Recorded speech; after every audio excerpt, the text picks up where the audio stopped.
Hello friends, welcome to my channel Dhanekula Padma Tulasi. Summer season వచ్చేసింది కదా. కూల్గా మనం mango milk shake, ice cream ఎలా చేసుకోవాలో ఈరోజు వీడియోలో చూద్దాం. అది కాయలు చూసారా, ఈ మామిడికాయలు పునాసకాయలు అనమాట. ఎంత బాగున్నాయో చూసారా. ఈ జూన్లో రావాల్సినవి మార్చిలోనే వచ్చేసినాయి అనమాట. ఆ కాయల్ని తీసుకుని బాగా శుభ్రంగా కడిగి వాటిని పక్కన పెట్టుకుని, ఆ కడిగిన వాటిని తోలు తీసేయాలన్నమాట. తోలు తీసుకుని మనం పిండుకోవాలి. కాయలు అవి కొద్దిగా పుల్లగా, కొద్దిగా తీగా ఉంటాయి. ఎందుకంటే ఇంకా కొద్దిగా టైం ఉండాలి కదా, అది పండటానికి. జూన్లో కదా అది పండాల్సింది, అందుకని కొద్దిగా పుల్లగా ఉంటుంది అనమాట. కానీ అలా ఉంటేనే కూడా టేస్ట్ చాలా బాగుంటుంది అనమాట. పుల్లగా తీగా మిల్క్ షేక్.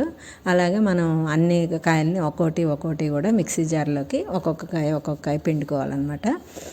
నా ఛానల్ని కనుక మీరు ఫస్ట్ టైం చూస్తున్నట్టయితే సబ్స్క్రైబ్ చేసుకోండి, బెల్ ఐకాన్ క్లిక్ చేయండి, మీకు నోటిఫికేషన్స్ వస్తాయి అన్నమాట.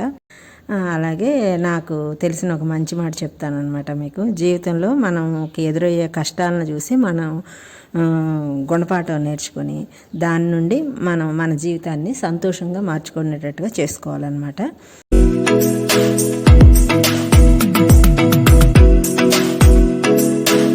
అలాగా మనం అన్ని కాయలన్నీ పిండేసుకున్నాక అందులో తేనె కానీ పంచదార కానీ ఏది కావాలనుకుంటే అది వేసుకొని మిక్సీ జార్లో మిక్సీ చేసేసుకుంటే, ముందు మ్యాంగోను అది పంచదార మిక్సీ చేసుకుని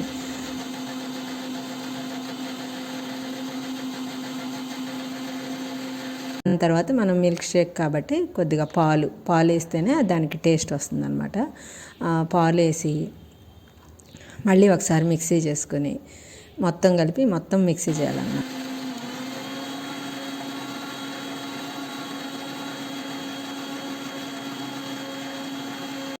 ఈ మ్యాంగో మిల్క్ షేక్ని ఒక గ్లాస్లో కానీ గ్లాస్ బౌల్లో కానీ పెట్టుకుని కాసేపు ఫ్రిడ్జ్లో పెట్టుకుని కొద్దిగా కూల్గా తాగితే మ్యాంగో మిల్క్ షేక్ చాలా బాగుంటుంది అనమాట.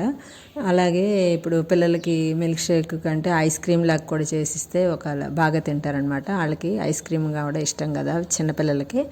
అందుకని దానికి ఏం చేయాలంటే ఆ మిల్క్ షేక్ దాన్ని ఒక గ్లాస్లో పోసేసి దానికి మధ్యలో మనం ఐస్ క్రీమ్ స్టిక్ ఉంటుంది కదా, ఆ స్టిక్ పెట్టి మళ్ళీ డీప్ ఫ్రిడ్జ్లో పెడితే కాసేపటికి అది ఐస్ క్రీమ్ లాగా తయారవుతుంది అనమాట. దాన్ని మనం తీసుకొని బయట ఐస్ క్రీమ్ అయినాక దాన్ని బయటికి తీసి పిల్లలకి అది ఇస్తే వాళ్ళు ఐస్ క్రీమ్ లాగా మ్యాంగో ఐస్ క్రీమ్ అని బాగా తింటారనమాట. మీరు కూడా ఈ రెసిపీని ట్రై చేసి ఎలా ఉందో కామెంట్ చేయండి.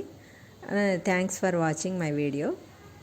Like, share and subscribe my channel.